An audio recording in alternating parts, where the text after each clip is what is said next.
ఇవాళ దీన్ని మనం నిన్న విష్ణుమూర్తి ప్రార్థనతో ప్రారంభించాం కాబట్టి ఇవాళ గరుత్మంతుని ప్రార్థనతో ప్రారంభిద్దాం. గరుత్మంతుని యొక్క ప్రార్థనను నన్నయ్య గారు చేశాడు, అమృతాహరణ ఘట్టంలో చేశారు. సరే, అవి ప్రసిద్ధమైనవే. నాకు ఇంకో చిత్రమైన ప్రార్థన కనపడింది ఈ పురాణానికి తగిలింది. ఎందుకంటే పురాణం అంతా పాపాలు శిక్షలే కదా. పాపాలు పోగొట్టే శక్తి గరుత్మంతుని గుందుట.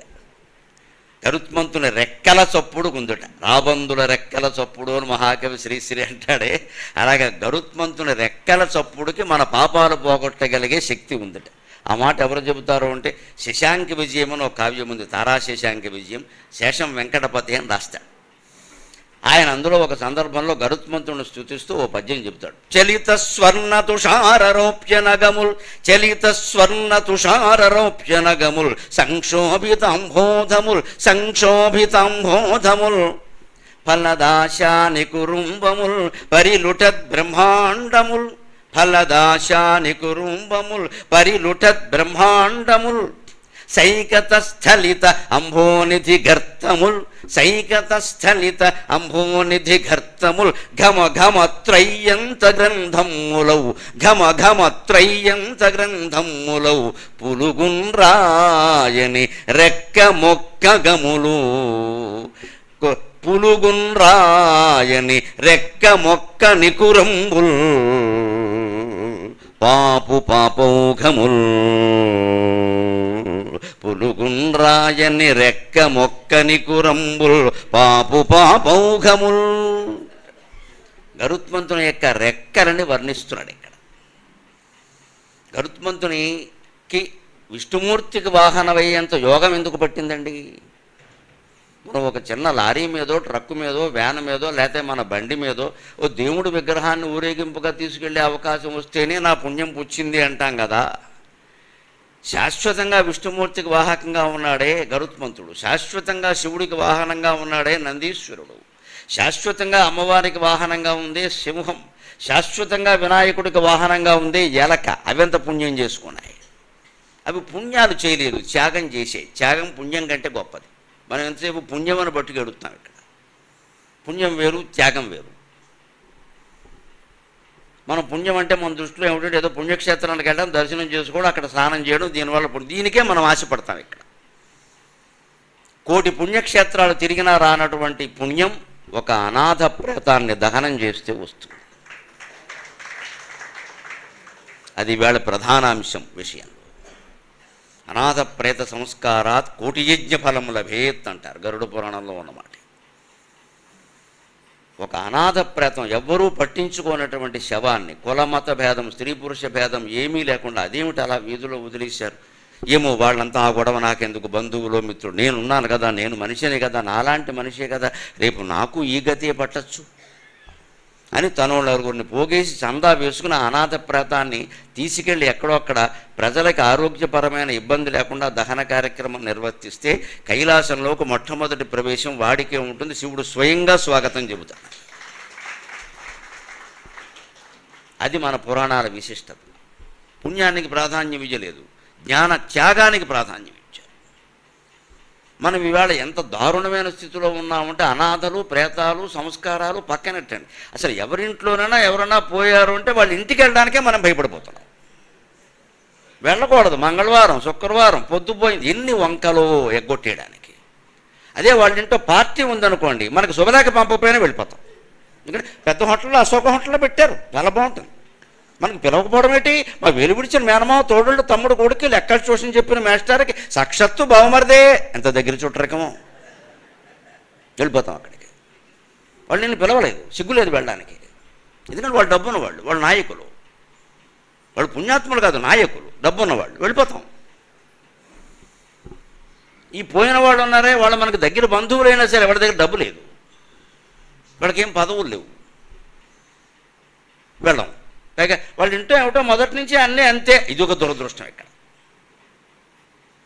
ఈ వ్యాఖ్యానాలే మారుకోవాలి. భగవంతుడికి వాహనాలుగా మారిన వారు ఎవరైనా, మీరు తిరుపతి బ్రహ్మోత్సవాలు జరిగినప్పుడు వాహనాల వైభవం ఉంటుంది కదా, ఒక్కో రోజు ఒక్కో వాహనం మీద ఊరేగుతారు. ఆ వాహనాల చరిత్ర వినండి, పెద్దల ప్రవచనకర్తలు ఆ వాహనాల చరిత్ర చెబుతారు. గరుత్మంతుడికి అంత వైభవం ఎందుకు వచ్చింది? ఆయన ప్రపంచంలో అన్నిటికంటే తల్లి దాస్యాన్ని విముక్తురాలను చేయడానికే ప్రాధాన్యం ఇచ్చాడు. అందుకోసం అమృతాన్ని తీసుకొచ్చాడు. ఆ అమృతం మళ్ళీ దేవేంద్రుడు ఏం చెప్పాడు, నువ్వు పట్టుకెడితే మాకు ఇబ్బంది లేదయ్యా, అది నాగులకు ఇస్తున్నావు, పాములకి, అవి విషపురుగులు, మామూలుగానే అవి ప్రజల్ని హింసిస్తాయి, చంపేస్తాయి, నువ్వు అమృతం కూడా ఇస్తే వాటికి చావు ఉండదు, అప్పుడు ఇంకా హింసిస్తాయి. ఎందుకంటే పాము ఏ అమృతము తాక్కుండానే మామూలుగానే 400 ఏళ్ళు బతుకుతుంది. పాముని ఎవ్వరూ చంపకుండా ఉంటే 400 years దాని ఆయుర్దాయం. మనకు కనపడితే ఏదో సన్న పాము అనుకుంటే కుదరదు. అబ్బాయి దానికి ఏమి ఆరోగ్యశ్రీ పథకం కూడా అక్కర్లేదు, హాయిగా ఉంటుంది. 5 లక్షలు 10 లక్షలు చేయాల్సిన పని కూడా ఏం లేదు, దానికి అవసరం లేదు అసలు. అది ఆసుపత్రికి వస్తే మిగిలిన వాళ్ళ ఆరోగ్యాలు దెబ్బతింటాయి.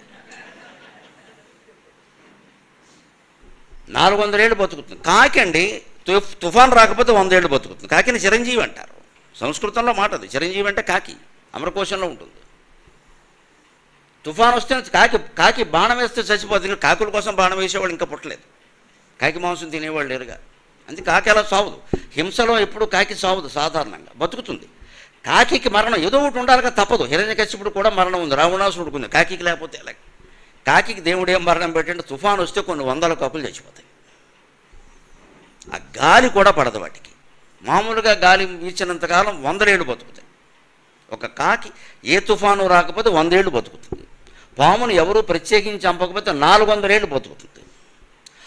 ఎటువంటి ఆహారము లేకుండా కేవలం గాలినే ఆహారంగా తీసుకుంటూ పాము వారం రోజులు ఉండగలదు. మానవ జన్మ ఒక్కటే గొప్పదంటే ఎలాగా? చాలా ఉన్నాయి గొప్పవి. మనం పొద్దున్న 8:30 దాటిందంటే టిఫిన్కి ఆగలేం. ఇంత చేసి మనం తినేది ఎంత అంటే 1 ఇడ్లీ తక్కువ, 2 ఇడ్లీ ఎక్కువ. వీడికి ఎంత పెట్టాలో తెలియదు. దీంట్లోకి మళ్ళీ 3 చట్నీలు 2 సాంబార్లు, ఇంత చేసి తిండి 2 ఇడ్లీ. ఇదో తద్దినం, అది అధిక మాసం తద్దినం. ఇప్పుడు తినేది 2 ఇడ్లీ, 3 చట్నీలు కావాలి, సాంబార్. ఇన్ని ఎందుకు? ఓ చట్నీ సరిపోదా? అబ్బే ఓ చేసి. అందుకే ఈ మధ్య పాపం అందరూ చేసేవాడు కూడా కొత్త టెక్నిక్స్ నేర్చుకున్నారు. ఓ చట్నీ చేస్తారు, ఫ్రిడ్జ్లో బారేస్తారు, వారం రోజులు అదే పెడతారు, గోడ వదిలిపోయారు. దీని ఎన్ని తింటారు అంటే శతకోటి దరిద్రాలకు అనంతకోటి ఉపాయాలు.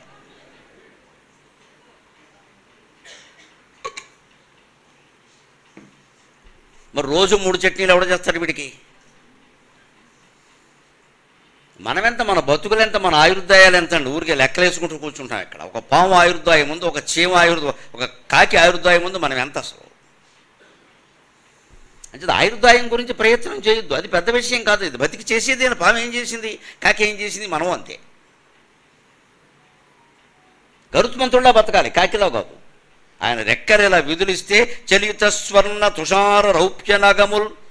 స్వర్ణ అంటే మేరు పర్వతం, తుషారం అంటే మంచుకొండ హిమోత్పర్వతం, రౌప్యం అంటే వెండి పర్వతం కైలాసం. 3 చెలించిపోతాయట. అలా ఉంటుంది ఆయన రెక్కల చొప్పుడు. ఒక్కసారి రెక్కలతో గాలి వెళ్ళాను అన్నాడు అంటే చలిత స్వర్ణ తుషార రౌప్య నగముల్ సంక్షోభిత అంబోధముల్. ఆకాశంలో శ్రావణ మాసంలో మేఘాలు కమ్ముకుంటే ఒక్కసారి గరుత్మంతుడు తన రెక్కలతో ఇలా అన్నాడు అంటే మొత్తం మేఘాలు చల్లాచెదురు అయిపోవలసిందే, అంత శక్తి ఉంది ఆయనకి. ఫలద ఆశాని కురుంబముల్. ఆయన ఆకాశంలో అమృతాహరణం కోసం ప్రయాణం చేస్తూ రెక్కలు ఎలా అల్లార్చుతూ ఉంటే ఆశా నికురుంబముల్, ఆశలైనటువంటి చెట్లు ఫలించినట్టుగా అయిందిట. మన ఆశలను కూడా ఆయన ఫలింపజేస్తాడు. అందుకే ఫలద ఆశా నికురుంబముల్ అన్నాడు. ఆశ అంటే 2 అర్థాలు ఉంది. 1 దిక్కు, 2 మన ఆశ, మన కోరిక. మన కోరికలను తీర్చే శక్తి, పాపాలను పోగొట్టే శక్తి కూడా గరుత్మంతుడికి ఉంది. ఎందుకని? ఆయన నిరంతరం దేవుణ్ణి చూస్తున్నాడు. మన గుళ్ళో గరుత్మంతుడు ఎలా ఉంటాడో చూడండి, ఇదే భంగిమలో ఉంటాడు. శిలా విగ్రహం అనొద్దమ్మా, మనం కూడా అలాగే ఉండాలి.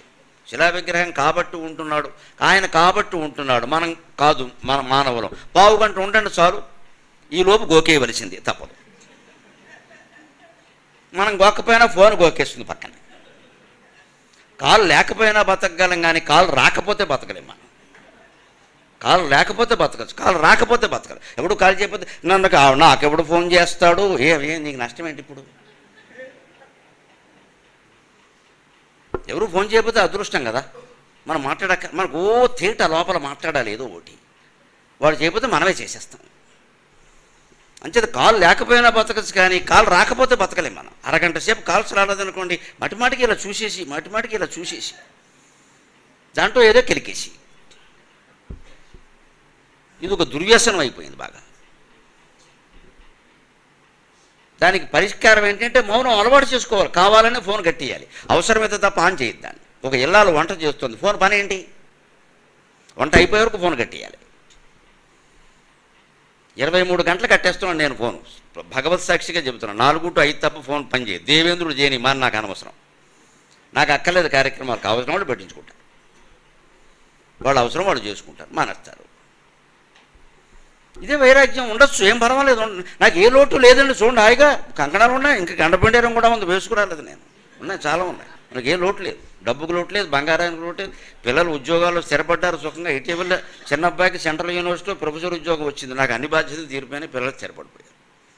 సగర్వంగా చెబుతున్నానమ్మా ఒక్క మాట, ఈ స్థితిగా నా కుటుంబాన్ని కాపాడుతున్నది 5 అక్షరాలు: నమ శివాయ, నమ శివాయ, నమ శివాయ. ఇంకో మాట నాకు తెలియదు. ఇప్పుడు నన్ను పిలిచే వరకు అక్కడ కూర్చొని నేను ఆ జపమే చేసుకున్నాను. ఇప్పుడు అయిపోతే మళ్ళీ అదే జపం చేస్తాను. నేను ఎవరి కోసం ఏ ప్రయత్నాలు చేయలే, 2 మాటలు చెప్పడం తప్ప, దానికోసం తయారవ్వడం తప్ప. కుటుంబాన్ని సైతం అమ్మవారు చూసుకుంటుంది. ఇప్పుడు నా గురించి మాట్లాడుతున్నావు కదరా, నీ కుటుంబం నేను చూసుకుంటాను. నువ్వు చూసుకోకపోతే ఆవిడకేం పని? మనకు బోల్డ్ పనులు ఉన్నాయి, దేవుడికి వేరే పని లేదు, మనం కాపాడడం తప్ప. 2 పనే ఉంది. చెప్పాడు బాగా ఆయన, యోగక్షేమం హామ్యకం అని. చూసుకు తీరవరి ఆ నమ్మకం ఉండాలి మనకి. ఆ నిరంతరం జపంలోనే ఉంటాయి. ఫోన్ దేనికంటే పని లేక, అవసరమైనప్పుడు మనం చేయడానికి ఆన్ చేస్తాం. లేదు ఎవరి కోసమో పొద్దున్న మనకు ఖాళీగా ఉన్నప్పుడు ఆన్ చేసి పెట్టుకుంటే ఎవరైనా చేస్తే మాట్లాడతాం. వంట పని ఉన్నా మానరు, పుస్తకం చదువుకుంటున్నా మానరు. ప్రతిసారి 24 గంటలు ఫోన్ ఆన్ చేయాలా, పక్కలో పెట్టు పడుకుంటున్నారు. ఇదేమి దరిద్రం. దాంట్లో లైట్ వెలుగుతూ ఉంటుంది, తల దగ్గర దీపం ఉందంటే అర్థం ఏంటండి? ఎవరికి ఉంటుంది తల దగ్గర దీపం? బతుకున్న వాళ్ళు ఎలా పెట్టుకుంటారండి? తీసి పారేయద్దు. దూరంగా పెడితే ఏమైంది? ఒకళ్ళు మోగేదో దూరంగా పెట్టండి, మోగితే పెడతాం, లేకపోతే లేదు. 1 గంటకి ఎవరన్నా ఫోన్ చేస్తారమ్మా వినపడి. ఎవడమ్మా ఫోన్ చేసేది? యమధర్మరాజు. 1 గంటకి ఎవడు చేస్తాడు? వాడు ఫోన్ చేయడే, వాడు వచ్చేస్తాడు వెంటనే. ఫోన్ చేయడు యమధర్మరాజు, వెంటనే వచ్చి లాక్కెళ్ళిపోతాడు. నీ అనుమతి అవసరం లేదు. ఇక్కడ అజ్ఞానం మొత్తం జీవితాన్ని చెడగొట్టేసింది ఈ ఫోను. పైగా పిల్లల్ని చెడగొడుతోంది, 10 ఏళ్ల వాళ్ళని, 5 ఏళ్ల వాళ్ళని కూడాను. వాళ్ళు మన ఇబ్బంది పెట్టకుండా ఉండాలంటే తల్లిదండ్రులు ఏం చేస్తున్నారంటే వాడికో ఫోన్ ఇచ్చేస్తున్నారు. ఎంత దారుణం! వాడు వీళ్ళకి డిస్టర్బెన్స్గా ఉన్నాడని వాడికో ఫోన్ ఇచ్చేస్తున్నారు. వాడు ఓకే వెళ్ళుకుంటూ కూర్చున్నాడు అక్కడ. వాడి జీవితం ఎంత పాడైపోయింది. వాడితో మాట్లాడవలసిన తల్లి లేదా తండ్రి, ఇంకా అన్నదమ్ములు ఉంటే అదృష్టవశాత్తు వాళ్ళు ఎవరు లేరే, వాడికో ఫోన్ బారేశారు. వాడు అందులో ఏముందో సహజంగా చెడిపోయేవో చూస్తాడు. ఆ అనుమానం ఎలా బాగుపడేవేలా చూస్తాడు ఆ వయసులో. వాడికి ఏది తొందరగా ఆకర్షిస్తుందో దాన్ని చూస్తాడు. చెడిపోయిన తర్వాత బాధపడితే అప్పుడు మనం పూర్వజన్మ కర్మలోకి వెళ్ళిపోతాం. కన్వీనియంట్లీ ఎస్కేపింగ్ అంటారు దీన్ని ఇంగ్లీష్లో. నీ తప్పును ఒప్పుకోవడం ఇష్టం లేక పూర్వజన్మలోకి వెడుతున్నావు అనమాట. ఇక్కడ నీకు చరిత్ర తెలియట్లా. నువ్వు కాదు వాడిని అలా తయారు చేసింది. ఫోన్ ఇచ్చి అన్నం తినకపోతే ఫోన్ ఇస్తున్నారు ఇవాళ. వాడు ఫోన్ మాయలో ఉండగా అన్నం పెడుతున్నారు. చాలా ప్రమాదం అండి అది. దుర్మార్గపు దృశ్యాలన్నీ చూసేలా వాడిని చేసి అప్పుడు అన్నం పెడతామా మనం? ఒక అనగానగానో ఒక కథ చెప్పలేమా? అబ్బే ఎవరికి ఓపికలు లేవు. ఓకే, ఎంత గొప్పవో మన కథలు ప్రతిదీ అనగా అనగా అనగా అని తయారవుతాయి. చూడండి, ఇంగ్లీషులో దిక్కుమాలిన భాష వన్స్ అపాన్ ఎ టైం అంటాడు. ఆ మాట ఏంటి అర్థం లేకుండా, ఎక్కడో చరిత్రలో జరిగిందని అర్థం. మన ద్వారా కదమ్మా. అనగా అనగా అనగా ఓ రాజుగారు ఉన్నాడు. ఆ రాజుగారికి 7 కొడుకులు ఉన్నారు. 7 కొడుకులు వేటకెళ్ళి. అనగా అనగా అంటే అర్థం ఇది వాల్మీకి అనగా అనగా, వ్యాసుడు అనగా అనగా, కాళిదాసు అనగా అనగా, భాసుడు అనగా అనగా, మా అమ్మ అనగా అనగా నాకు తెలిసింది అని అర్థం. అంటే పరంపరగా కథలు చెప్పుకుంటూ వస్తుంది జాతి. అది మీరు కూడా చెప్పండి పిల్లలకి. పిల్లలతో మాట్లాడాలంటే కథలు చెప్పాలి. అందులో ఎంత ఇదేమిటి ఆశ్చర్యాలు ఉంటే వాడికి అంత బాగుంటుంది. బేతాళ పంచవింశతి కథలన్నీ చెప్పాలి. వాళ్ళు అవే కోరుకుంటారు. లాజికల్ స్టోరీస్ కాదు, వాళ్ళకి అవి నచ్చవు. అద్భుతాలు, హారీ పాటర్ లాంటివి అన్ని ఎందుకైపోయాయి? కొన్ని కోట్ల కాపీలు అమ్ముడైపోయింది ఆ పుస్తకం. మన బేతాళ పంచవింశతి అంతకు 1 కోటి రెట్లు ఎక్కువ. మనం చదివామా చెప్పడానికి? ఇవి చెప్పాలి. ఈ కథలు చెబితే పిల్లలు అలా తయారవరండి. అది లేకపోవడం వల్ల వస్తుంది. ఫలద ఆశాని కురుంబములు. మన ఆశలు ఫలించాలి అంటే గరుత్మంతుడిలాగా మన పిల్లలు దైవానికి వాహనం కావాలి. మనం దైవాన్ని మనస్సులో వాహనంగా ఉపయోగించుకుని మనస్సులో ఆయన స్మరించగలగాలి అంటే ఇలాంటి కథలు చెప్పాలి. గరుత్మంతుని త్యాగం గురించి చెప్పాలి. అప్పుడు మీ పిల్లలు మీ పట్ల కూడా కృతజ్ఞతగా ఉంటారు. గరుత్మంతుడు తల్లి దాస్యం విముక్తి చేశాడు కదా. అటువంటి కథ చెప్పిన తల్లి పట్ల కృతజ్ఞులుగా ఉండరా వాళ్ళు? ఉంటారు. ఫలద ఆశాని కురుంబములు పరిలుఠత్ బ్రహ్మాండములు. ఇంకాస్త గట్టిగా ఆయన రెక్కలు ఊపాడంటే బ్రహ్మాండాలు తలకిందులు అయిపోవలసిందే అన్నాడు కవి శేషం వెంకటపతి. అంతేకాదు స్థలితం పరిలుఠత్ బ్రహ్మాండముల్ సైకత స్థలిత అంభోనిధి గర్తముల్. సముద్రాన్ని కూడా అవసరమైతే ఇలా రెక్కల గాలితో చీల్చి లోపల అడుగు కనపడేలా చేయగలట గరుత్మంతుడి రెక్కల చప్పుడు అంత గొప్పది. సైకత స్థలిత అంభోనిధి గర్తములు. అది వాస్తవంగా జరిగింది. సముద్రం అడుగు భాగాన్ని చూపించాడు గరుత్మంతుడు. భారతంలో ఉంటుంది ఈ కథ. శాంతి పర్వంలో భీష్ముడు ధర్మరాజుకు చెబుతాడు. ప్రయత్నం యొక్క గొప్పదనాన్ని చెబుతాడు. మనిషి ప్రయత్నాన్ని కోల్పోవద్దు. ఎప్పుడూ ప్రయత్నం చేయాలి. భగవంతుడు నమ్ముకుని ప్రయత్నం చేయాలి. భక్తుడు అంటే చేతల్లో ధర్మం ఉండాలి, మాటల్లో సత్యం ఉండాలి, మనస్సులో భగవంతుడు ఉండాలి. అది భక్తుడి లక్షణం. ఊరికే బొట్లెట్టేసి నామాలు ఎట్టేసి అడావుడి చేయడం కాదు ఇక్కడ. నేను ఎన్నిసార్లు కాశీ వెళ్ళా, ఎన్నిసార్లు కాకినాడ వెళ్ళా, దేనికి ఆర్టీసీ వాడిని బాగు చేసావు, రైల్వే వాడిని బాగు చేసావు, నువ్వేం బాగుపడ్డావు ఇక్కడ? నీ మనస్సులో భగవంతుడు ఉన్నాడా? నీ చేతల్లో ధర్మం ఉందా? నీ మాటల్లో సత్యం ఉందా? నువ్వు కాశీ పెడితే ఎవరికి, కలకత్తా పెడితే ఎవరికయ్యా? ఇది గొప్ప చెప్పుకుంటాం మనం ఇక్కడ. ఆ ప్రసాదం అందరికీ పంచిపెట్టాం. మానయ్యి పంచిపెట్టకు, నువ్వు తిను. అదంత గొప్పదైతే నువ్వే తిను. ఈ పంచిపెట్టాలో మళ్ళీ కులాలు, మతాలు, అబ్బో మనవాళ్ళు పైవాళ్ళు ఎన్నొచ్చేస్తాయో.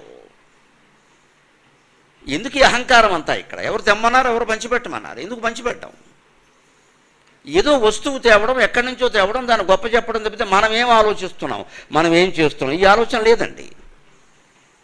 అది చెబుతా. అందుకోసం శాంతి పర్వంలో కథ చెబుతాడు. ఒక పక్షి సముద్ర తీరంలో ఉండే సంపంగి చెట్టు మీద గుడ్లు పెట్టింది. సముద్రం పొంగింది, ఆ చెట్టు విరిగింది, ఆ గుడ్లు కొట్టుకుపోయాయి. పక్షి వచ్చింది సాయంత్రం, చెట్టే కూలిపోయింది. దానికి సముద్రం మీద కోపం వచ్చింది. పక్షి ఎక్కడా, సముద్రం ఎక్కడా? అద్భుతమైన కథ భీష్ముడు శాంతి పర్వంలో చెబుతాడు దీన్ని. ధర్మరాజుకి కోపం వచ్చింది. పక్షి వెంటనే పక్షి సంఘం నాయకుల దగ్గరికి వెళ్ళలేదు, కుల సంఘాల వాళ్ళలాగా. మన భోజనాలు పెట్టలేదు, ఆదివారం కదా అని. నా ప్రయత్నం నేను చేస్తా, నా బిడ్డలను పట్టుకుపోవడానికి సముద్రం ఎవత్తి, నా ప్రయత్నం నేను చేస్తా అని వెళ్ళి విచిత్రంగా పిచ్చుకుంక ఆ సముద్రంలోకి వెళ్ళి ముక్కుతో 2 బొట్లు నీళ్లు తీయడం, గట్టు మీద పోయడం, 2 బొట్లు నీళ్లు తీయడం, గట్టు మీద. ఎప్పటి కావాలి ఇది? ఆ పక్షి పని పూర్తి అయ్యేసరికి తెలంగాణకి 50 ఎన్నికలు వస్తాయి. 50 సార్లు ఎన్నికలు అవుతాయి. ఇంటూ 5 తిరుగుతున్నాయి ఇది. కానీ దాని ప్రయత్నం, అంత ప్రయత్నం చేయాలి మనిషి ఆత్మజ్ఞానం కోసం. ఒక్క చుక్క రోజుకు 5 నిమిషాలు, 10 నిమిషాలు, 15 నిమిషాలు ధ్యానం చేసే సమయాన్ని పెంచాలి. కొన్నాళ్ళకి ఏమవుతుందంటే 24 గంటల్లో ఎప్పుడు ధ్యానం చేయకపోయినా పిచ్చెక్కినట్టు ఉంటుంది. ఎవడైనా వస్తే చికాకు వస్తుంది, ఫోన్ వస్తే అంతకంటే చికాకుగా ఉంటుంది. అప్పుడు వాడు ఆత్మజ్ఞానాన్ని పొందుతాడు ఖచ్చితంగా. వాడు అర్హుడు. మిగిలినవన్నీ చికాకుగా అనిపిస్తున్నాయంటే అర్థం అది. మనం ఇప్పుడు ఏదైనా పూజ కూర్చున్నా కూడా ఫోన్ వస్తే బాగుండు, లేచిపోవచ్చు, గొడవ లేదు. ఫోన్ వచ్చిన వంకనే ఏమిటో ఇప్పుడే ఫోన్ చేస్తారా? ఎందుకు చేస్తారా? మనం ఆన్ చేసావు కాబట్టి చేశారు. ఆఫ్ చేయి, ఎందుకు చేస్తారో? ఆఫ్ చేయరు, సైలెంట్లో పెడతారు. ఇదో వైలెంటు. సైలెంట్లో పెడితే ఏమిటి, మధ్యలో 2 నిమిషాలకు ఒకసారి చూసుకుంటూ ఉంటారు. అందులో వెంకమ్మ, పుల్లమ్మ, వెంకమ్మ చేస్తారు వెంటనే. ఇక్కడ ఎవరైతే నీకే వెంకమ్మ అయితే, పుల్లమ్మ అయితే, నువ్వు కట్టిపారైతే గొడవ లేదు. కట్టిపారేయాలి. ఫోన్ సైలెంట్ లేదు, ఏం లేదు. ఇక్కడ సైలెంట్లో పెడితే ఏం చేస్తారు వాళ్ళు? ఏమంటారు? నేను ఫోన్ చేశాను తీయలేదు అనేది. నేను తీయం, కట్టేసామని చెప్పంతే. మానవ సంబంధాలు దెబ్బతింటాయి. మానవ సంబంధాలు ఎంత దెబ్బతిని మాధవ సంబంధాలు ఎంత పెరిగితే అంత మంచిది. వల్లకాడు మానవ